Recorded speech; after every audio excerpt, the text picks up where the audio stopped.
तो नमस्कार दोस्तों, तो स्वागत है आपके अपने YouTube channel dB online classes में। तो दोस्तों आज का जो हमारा सेशन है वो क्लास 10 का जो है फिजिक्स के है, जिसे हम भौतिक विज्ञान कहते हैं। और इसमें हम आप लोग को चैप्टर 2 का जिसका नाम है मानव नेत्र एवं रंग बिरंगा संसार। और इसमें से आप लोग को जितना भी ऑब्जेक्टिव होगा, इस चैप्टर का जितना भी ऑब्जेक्टिव है, आज के वीडियो में हम आप लोग को उस सारी के सारे ऑब्जेक्टिव बताने वाले हैं, समझ गए। और ये आप लोग को साइंस को जो एग्ज़ाम होगा उसमें आप लोग को पूछा जाएगा, समझ गए। तो आप लोग जो है वीडियो को पूरा लास्ट तक देखिएगा, ताकि आप लोग को एक एक ऑब्जेक्टिव जो है अच्छी तरीक़ा से समझ में आए, समझ गए। हम आप लोग को जो है चैप्टर वाइज ऑब्जेक्टिव क्वेश्चन करा रहे हैं। तो अगर आप लोग को वीडियो अच्छा लगे तो प्लीज़ वीडियो को लाइक करके और चैनल को ज़रूर सब्सक्राइब कर लीजिएगा। तो चलिए आगे बढ़ते हैं हम। देखिए, और ये आप लोग को जो है ये पहला क्वेश्चन है। पहला क्वेश्चन देखिए क्या कह रहा है कि सिंगलों का व्यवहार जो है कहाँ होती है। सिंगलों का व्यवहार जो होता है वो कहाँ होती है, मस्तिष्क में, पुतली में, रेटिना में या फिर क्रोनिया में। तो सिंगलों का जो व्यवहार होता है वो होता है मस्तिष्क में। तो ऑप्शन नंबर आप लोग को एज हो जाएगा, सही हो जाएगा, समझ गए। तो चलिए अब आगे बढ़ते हैं। देखिए अब ये दूसरा क्वेश्चन क्या कहा है कि अभिनेत्र लेंस की फोकस दूरी में परिवर्तन किसके द्वारा किया जाता है, पुतली के द्वारा, दृष्टिपटल के द्वारा, पक्षमाभि के द्वारा या परितारिका के द्वारा। तो धू का आप लोग का हो जाएगा पक्षमाभि के द्वारा। तो ऑप्शन नंबर सी इसका जो है राइट आंसर हो जाएगा, समझ गए। और आप लोग को लास्ट में बताना है कि आप लोग को जो है कितना ऑब्जेक्टिव क्वेश्चन जो है सही हुआ है, समझ गए। चलिए अब तीसरा नंबर क्वेश्चन क्या करा सो देखिए, कह रहा है कि निकट दृष्टि दोष दूर करने के लिए किस लेंस का जो है प्रयोग किया जाता है। निकट दृष्टि है, उत्तल लेंस का, अवतल लेंस का, समतल लेंस का या फिर इनमें से सभी। अगर आप लोग को इसका उत्तर पता होगा तो आप लोग कमेंट में ज़रूर बताइएगा कि 3 का जो है या फिर 4 का जो बी होगा या फिर सी होगा, समझ गए। फिलहाल 3 का जो आप लोग को हो जाएगा ऑप्शन नंबर बी हो जाएगा। निकट दृष्टि दोष के लिए जो है अवतल लेंस का और दूर दृष्टि दोष के लिए उत्तल लेंस का जो है हम लोग उपयोग करते हैं, समझ गए। चलिए अब आगे बढ़ते हैं। अब चौथा नंबर क्वेश्चन देखिए क्या कह रहा है कि निकट दृष्टि दोष उत्पन्न होने का क्या कारण है। अब ये जो निकट दृष्टि दोष जो उत्पन्न होता है उसका क्या कारण है। अभिनेत्र लेंस की वक्रता बढ़ जाना या फिर अभिनेत्र लेंस की वक्रता घट जाना या फिर नेत्र गोलकर की लंबाई जो है घट जाना या फिर सभी कथन है। तो 4 का जो हो जाएगा आप लोग का ऑप्शन नंबर ए हो जाएगा सही, कि अभिनेत्र लेंस का जो वक्रता होता है वो बढ़ जाना, यही इसका जो है निकट दृष्टि दोष का जो है कारण है, समझ गए। तो ऑप्शन नंबर ए इसका जो है हो जाएगा राइट आंसर। चलिए अब आगे बढ़ते हैं। अब 5वां नंबर क्वेश्चन देखिए क्या कह रहा है कि क्रोनिया के पीछे एक संरचना होती है, उसे क्या कहा जाता है। क्रोनिया के जो पीछे होती है वो एक संरचना जैसी होती है, उसे क्या कहते हैं। पुतली कहते हैं या फिर नेत्रपटल या फिर रेटिना कहते हैं या फिर परितारिका कहा जाता है। तो 5 का आप लोग का हो जाएगा आप लोग का ऑप्शन नंबर डी हो जाएगा, उसे परितारिका कहा जाता है। तो ऑप्शन नंबर डी जो हो जाएगा राइट आंसर। चलिए अब आगे बढ़ते हैं। अब देखिए 6ठा नंबर क्वेश्चन देखिए क्या कह रहा है कि क्रोनिया के पीछे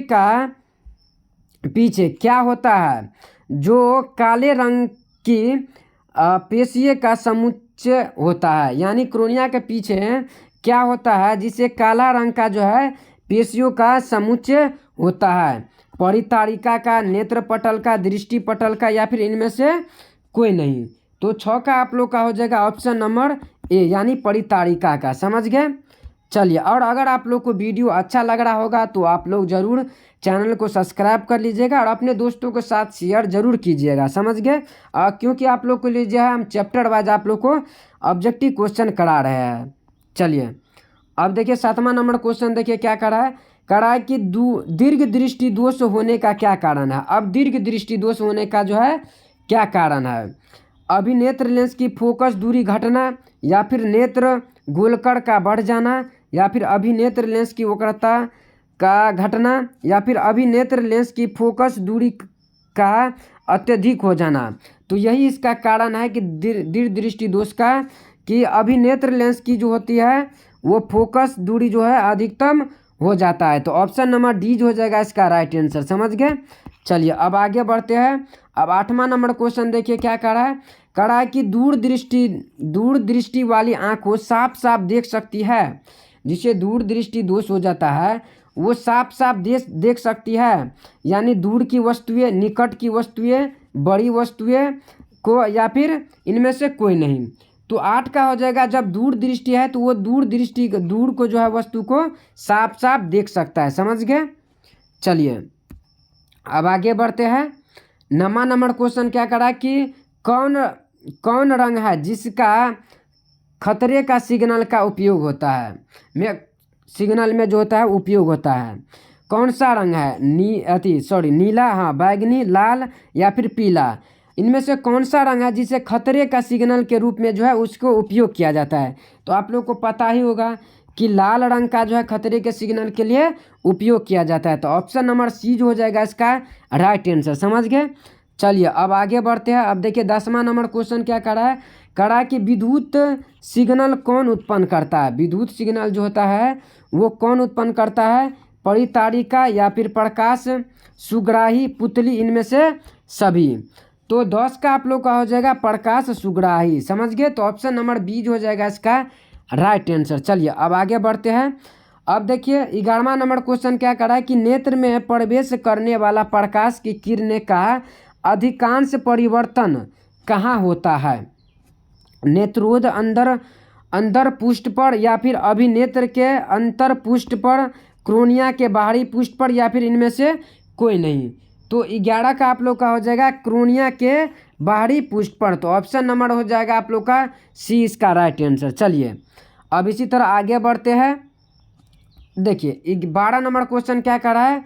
कह रहा है कि आँख में प्रवेश करने वाला प्रकाश की मात्रा को नियंत्रण कौन करता है? यानी आँख में जो प्रकाश आप लोग को जो है पड़ता है तो उसका नियंत्रण जो है कौन करता है? परितारिका, पक्षमा, भी पेशिया, पुतलिया या फिर जॉस। तो 12 का आप लोग का हो जाएगा ऑप्शन नंबर ए, यानी परितारिका। समझ गए। चलिए आगे बढ़ते हैं। 13 नंबर क्वेश्चन क्या कर रहा है कि दृष्टि निर्बंध सिद्धांत का उपयोग जो है कहाँ होता है? चलरित प्रक्षेपण में, या फिर फोटोग्राफी कैमरे में, सूक्ष्म दर्शी में, या फिर इनमें से कोई नहीं। तो 13 का हो जाएगा यानी चलचित्र प्रक्षेपण में। तो ऑप्शन नंबर ए जो हो जाएगा इसका राइट आंसर। समझ गए। चलिए अब इसी तरह बढ़ते हैं आगे। अब देखिए क्या कर रहा है। कह रहा है कि वस्तु को हटा लेने के बाद भी नेत्रपटल पर प्रतिबिंब कितने सेकंड तक बना रहता है? 1/10 सेकंड तक, 1/20 सेकंड तक, 1/16 सेकंड तक, और 1/5 सेकंड तक। तो 14 का आप लोग का जो हो जाएगा ऑप्शन नंबर ए हो जाएगा राइट आंसर। यानी अगर कोई वस्तु को हटा भी दिया जाए तो नेत्रपटल पे जो है प्रतिबिंब कितना सेकंड तक बनेगा? तो 1/10 सेकंड तक। समझ गए। और अगर आप लोग को वीडियो अच्छा लग रहा होगा तो प्लीज़ वीडियो को लाइक करके और चैनल को ज़रूर सब्सक्राइब कर लीजिएगा, ताकि आप लोग को ऐसे ही ऑब्जेक्टिव और सब्जी क्लास जो है ज़रूर मिले। समझ गए।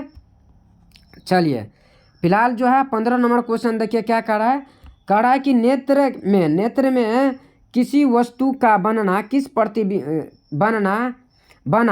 प्रतिबिंब होता है।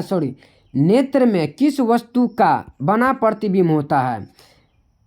काल्पनिक सीधा तथा छोटा, काल्पनिक उल्टा तथा बड़ा, वास्तविक उल्टा तथा छोटा, या फिर वास्तविक उल्टा तथा बड़ा। नेत्र में जो है कैसा प्रतिबिंब बनता है? समझ गए।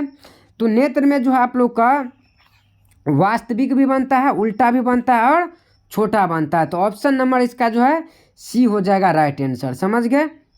चलिए अब आगे बढ़ते हैं। देखिए 16 नंबर क्वेश्चन देखिए क्या कह रहा है। कह रहा है कि एक स्वस्थ मानव नेत्र के लिए निकट तथा दूर बिंदु क्रमशः होते हैं कितना होता है? यानी एक स्वस्थ जो है मानव के लिए, नेत्र के लिए निकट तथा दूर बिंदु जो होता है कितना तक होता है? 0 एवं 25 मीटर, 0 एवं अनंत तक, 25 सेंटीमीटर एवं 250 सेंटीमीटर या फिर 25 सेंटीमीटर एवं अनंत। तो ऑप्शन नंबर आप लोग का डी ही हो जाएगा राइट है। देखिए निकट के लिए हो जाएगा 25 सेंटीमीटर और दूर के लिए जो हो जाएगा आप लोग का अनंत हो जाएगा। कितना हो जाएगा? अनंत। ये भी आप लोग जो है अच्छी तरीक़ा से याद कर लीजिएगा, समझ गए। तो चलिए इसका जो ऑप्शन नंबर आप लोग को जो हो जाएगा डी हो जाएगा राइट आंसर। चलिए अब आगे बढ़ते हैं। अब देखिए क्या कह रहा है 17 नंबर क्वेश्चन कि जरा दूरदृष्टिता से पीड़ित व्यक्ति का उपचार किस प्रकार के लेंस से किया जाता है? अवतल, बायफोकल, अपसारी या फिर अभिसारी।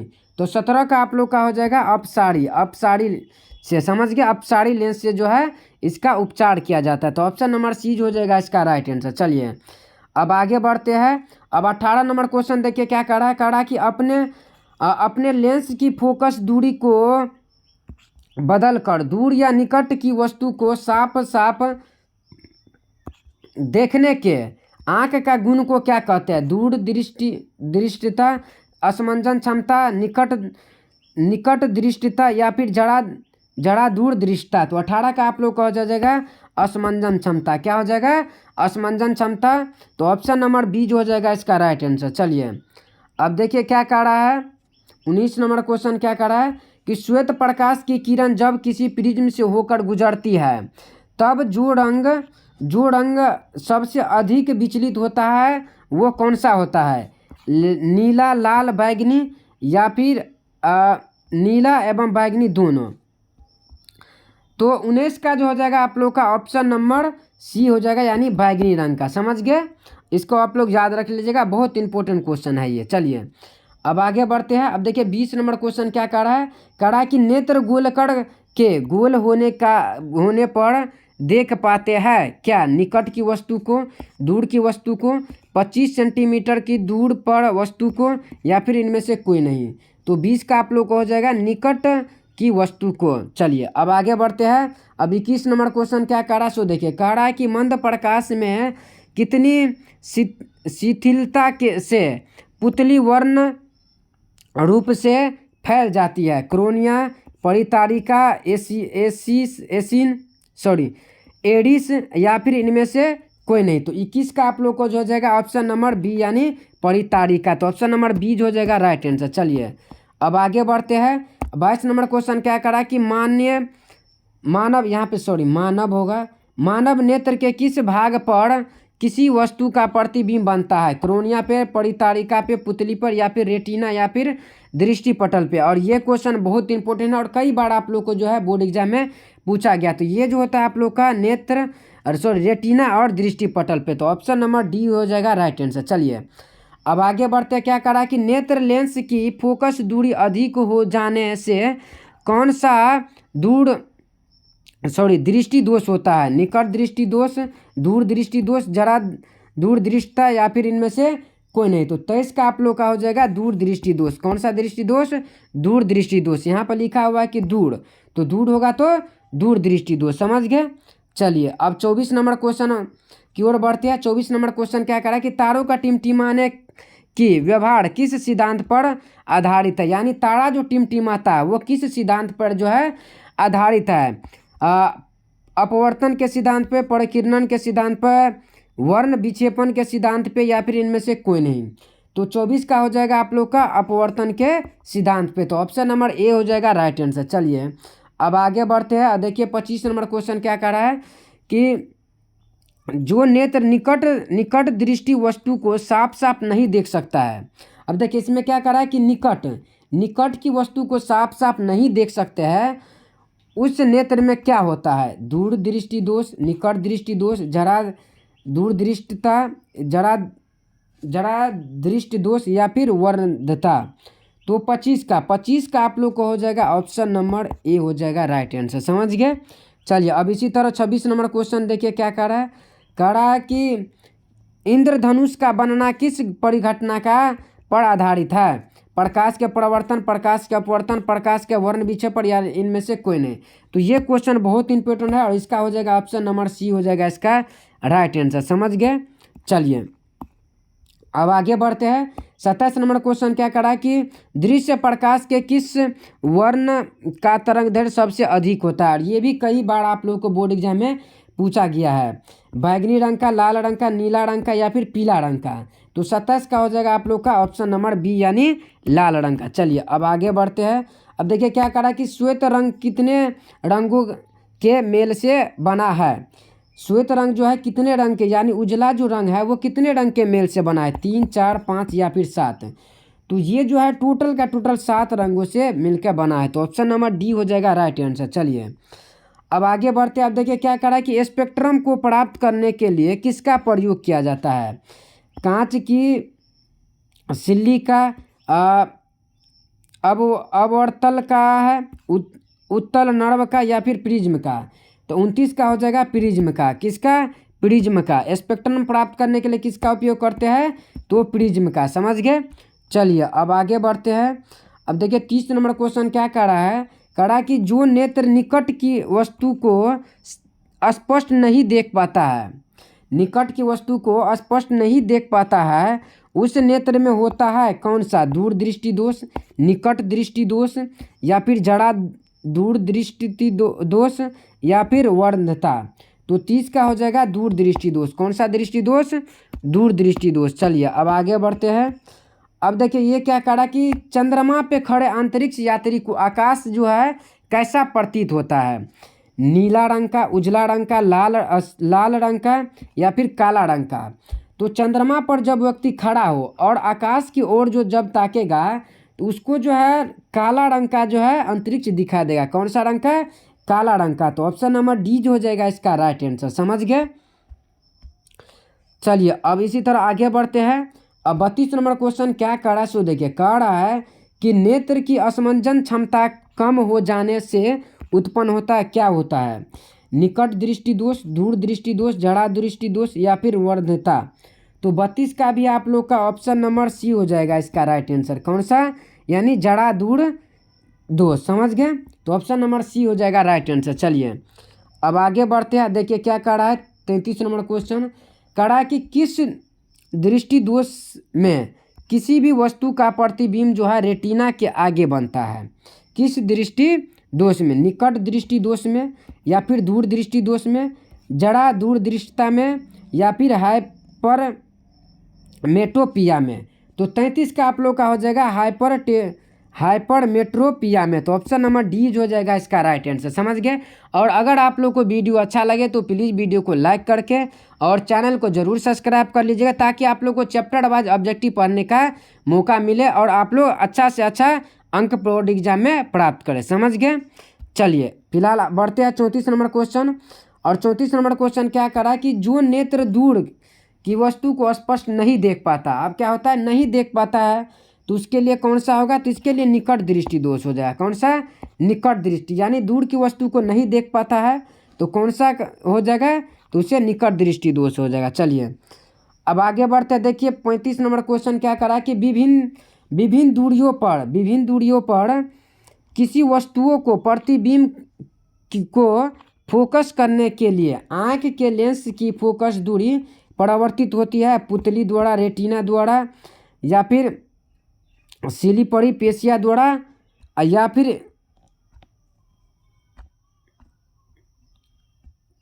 फिर डी नंबर है आइसिन के द्वारा।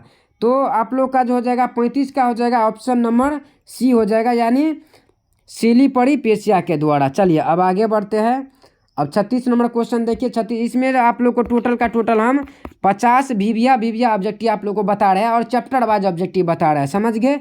और तो अच्छा लगे तो प्लीज़ वीडियो को ज़रूर लाइक करके और चैनल को सब्सक्राइब करिएगा और अपने दोस्तों के साथ ज़रूर शेयर कीजिएगा ताकि उसको भी भला हो जाए। समझ गए। तो चलिए फिलहाल 36 नंबर क्या करा कि किसी कोलाइडी बिलियन में निलंबित कणों से प्रकाश की परिकिरणन को क्या कहा जाता है, वायुमंडलीय या फिर किंडवल प्रभाव या फिर टिंडल प्रभाव या फिर किंडटल प्रभाव। तो 36 का आप लोग का हो जाएगा टिंडल प्रभाव। कौन सा प्रभाव, टिंडल का प्रभाव हो जाएगा। चलिए अब आगे बढ़ते हैं। अब देखिए 37 नंबर क्वेश्चन क्या कर रहा है, सो देखिए कह रहा है कि निम्नलिखित में से किस जो है दृष्टि दोष में नेत्र को क्रिस्टलीय लेंस धुंधला अपारदर्शी हो जाता है। निकट दृष्टि या फिर मोतियाबिंद या फिर दीर्घ दृष्टि या फिर जरा दूरदृष्टता। तो 37 का आप लोग का फिलहाल ऑप्शन नंबर बी हो जाएगा, उससे मोतियाबिंद हो जाता है। समझ गए। चलिए अब 38 नंबर क्वेश्चन देखिए क्या कह रहा है। कह रहा है कि मानव नेत्र में उपस्थित होता है कौन सा लेंस, उत्तल लेंस, अवतल लेंस या फिर कॉर्ड लेंस। कोई लेंस नहीं, सॉरी यहाँ पर होना चाहिए कोई लेंस नहीं। तो 38 का जो हो जाएगा आप लोग का उत्तल लेंस जो होता है मानव नेत्र में, यानी हम लोग का जो आँख में जो होता है वो कौन सा लेंस लगा रहता है, तो उत्तल लेंस। समझ गए। चलिए अब फिलहाल बढ़ते आगे। 39 नंबर क्वेश्चन देखिए क्या कह रहा है।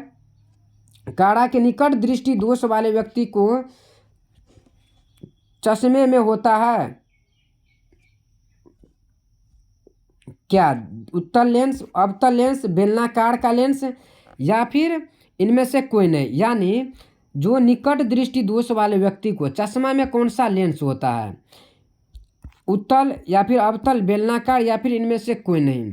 तो 39 का हो जाएगा अवतल लेंस। कौन सा लेंस, अवतल लेंस। तो ऑप्शन नंबर बी हो जाएगा इसका राइट आंसर। समझ गए। चलिए अब आगे बढ़ते हैं। अब देखिए क्या कह रहा है 40 नंबर क्वेश्चन कि सामान्य मानव नेत्र की दूर बिंदु कितनी होती है। अब देखिए इसमें दूर बिंदु, तो दूर बिंदु जो होता है वो अनंत होता है। और यहाँ पे अगर न्यूनतम पूछे या फिर निकटतम पूछे तो उसके लिए 25 सेंटीमीटर। कितना, 25 सेंटीमीटर। समझ गए। इसको आप लोग अच्छी तरीक़ा से याद कर लीजिएगा। चलिए अब फिलहाल बढ़ते हैं। अब 41 नंबर क्वेश्चन क्या करा कि प्रकाश का जो है, प्रकाश का रंग नीला किसके कारण होता है। प्रकाश का रंग जो होता है वो नीला किसके कारण होता है, प्रकाश के जो है परिवर्तन के कारण या फिर परिकिरणन के कारण या फिर प्रकाश के अपवर्तन के कारण या फिर इनमें से कोई नहीं। तो 41 का हो जाएगा प्रकाश के परिकिरणन के कारण। समझ गए। तो इसका हो जाएगा आप लोग का ऑप्शन नंबर बी। चलिए अब आगे बढ़ते हैं। अब देखिए क्या कर रहा है 42 नंबर क्वेश्चन। अब 42 नंबर क्वेश्चन कर रहा है कि प्रकाश के किस रंग का तरंग दैर्ध्य सबसे कम होता है। यानी प्रकाश का किस रंग का जो है तरंग दैर्ध्य सबसे कम होता है, बैगनी, हरा, लाल या फिर इनमें से कोई नहीं। तो 42 का हो जाएगा बैगनी रंग। तो ऑप्शन नंबर ए ही इसका जो है राइट आंसर हो जाएगा। चलिए अब 43 नंबर क्वेश्चन क्या करा कि प्रिज्म से प्रकाश की कौन सी घटना होती है। घटना जो है घटती है, परावर्तन, अपवर्तन, वर्ण विक्षेपण या फिर इनमें से कोई नहीं। तो 43 का हो जाएगा वर्ण विक्षेपण। तो ऑप्शन नंबर जो हो जाएगा सी इसका जो है राइट आंसर। चलिए अब आगे बढ़ते हैं। और 44 नंबर क्वेश्चन देखिए क्या कह रहा है कि दीर्घ दृष्टि के निवारण के लिए उपयोग किया जाता है क्या, बेलनाकार लेंस, उत्तल लेंस, समतल लेंस या फिर अवतल लेंस। तो 44 का हो जाएगा उत्तल लेंस। तो इसका ऑप्शन नंबर बी हो जाएगा इसका राइट आंसर। चलिए अब बढ़ते हैं। स्पेक्ट्रम में किस रंग का जो है किरण या विचलन झुकाव जो होता है कम होता है, लाल, हरा या फिर पीला या फिर बैगनी। तो इसका जो हो जाएगा लाल रंग का जो है झुकाव जो होता है वो कम होता है स्पेक्ट्रम में। इसको आप लोग अच्छी तरीक़ा से याद कर लीजिएगा। समझ गए। चलिए फिलहाल आगे बढ़ते हैं। अब देखिए क्या कर रहा है कि नेत्र गोलक का व्यास लगभग कितना होता है, 2.3 सेंटीमीटर, 2.4 सेंटीमीटर, 3.3 सेंटीमीटर या फिर 3.4 सेंटीमीटर। तो 46 का आप लोग का जो हो जाएगा ऑप्शन नंबर ए, यानी 2.3 सेंटीमीटर जो होता है नेत्र का व्यास होता है। समझ गए। चलिए अब आगे बढ़ते हैं। अब देखिए 47 नंबर क्वेश्चन क्या कह रहा है कि किसी माध्यम में छोटे छोटे कणों का निलंबन को क्या कहते हैं, कोलाइड कहते हैं, पुंज कहते हैं, प्रकाश कहते हैं या फिर इनमें से किसी को नहीं कहते हैं। तो 47 का हो जाएगा उससे हम कोलाइड कहते हैं। क्या कहते हैं, कोलाइड। छोटे छोटे कण को क्या कहा जाता है, कोलाइड कहा जाता है। तो ऑप्शन नंबर ए इसका जो है राइट आंसर हो जाएगा। चलिए अब 48 नंबर क्वेश्चन देखिए क्या कह रहा है कि यदि किसी वस्तु का प्रतिबिंब रेटिना के पीछे बनता है तब वो व्यक्ति किस दोष से पीड़ित है। यानी अगर कोई व्यक्ति का जो है प्रतिबिंब जो है रेटिना के पीछे बनता है तो उसमें कौन सा दोष का पीड़ित है, दूर दृष्टि दोष, निकट दृष्टि दोष या फिर जड़ा दूर दृष्टिता या फिर इनमें से कोई नहीं। तो 48 का भी आप लोग का उसे दूरदृष्टि दोष हो जाएगा। कौन सा दोष? दूरदृष्टि दोष से है वो पीड़ित हो जाएगा। तो ऑप्शन नंबर ए इसका जो है राइट आंसर हो जाएगा। चलिए अब फिर आगे बढ़ते हैं। अब 49 नंबर क्वेश्चन देखिए क्या कह रहा है। कह रहा है कि एक साधारण फ्रिज में कितने सतहों से जो होता है वो घिरा रहता है। तो यह जो होता है वो 5 सतहों से जो है घिरा रहता है। तो ऑप्शन नंबर सी इसका जो है राइट आंसर हो जाएगा। चलिए अब 50 नंबर क्वेश्चन क्या कह रहा है। कह रहा है कि आंख व्यवहार होता है कैसा? अवतल लेंस की तरह, उत्तल लेंस की तरह, समतल लेंस की तरह, या फिर इनमें से कोई नहीं। तो 50 का हो जाएगा ऑप्शन नंबर बी जो हो जाएगा इसका राइट आंसर कि मानव आँख का जो है व्यवहार कैसा होता है, तो उत्तल लेंस की तरह। समझ गए? तो चलिए तो आज के लिए इतना ही रहने देते हैं। हम आप लोग को अभी तक में 50 जो है ऑब्जेक्टिव बता चुके हैं। 50 ऑब्जेक्टिव बता चुके हैं आप लोग को फिजिक्स का जो है क्लास 10 का चैप्टर नंबर 2 का। समझ गए? यानी 50 ऑब्जेक्टिव बता चुके हैं और आप लोग को जो है बताना है कि 50 ऑब्जेक्टिव में से आप लोग को कितना ऑब्जेक्टिव जो है सही हुआ है। समझ गए? और अगर आप लोग को वीडियो अच्छा लगे तो चैनल को ज़रूर सब्सक्राइब करके और वीडियो को लाइक करके और अपने दोस्तों के साथ शेयर ज़रूर कीजिएगा, क्योंकि आप लोग को हम चैप्टर वाइज ऑब्जेक्टिव पढ़ा रहे हैं। तो आप लोग ज़रूर आप लोग जो है देखिएगा। समझ गए? तो आज के लिए इतना ही रहने देते हैं और फिर मिलते हैं इस अगले वाले वीडियो में। तब तक के लिए जय हिंद, जय भारत।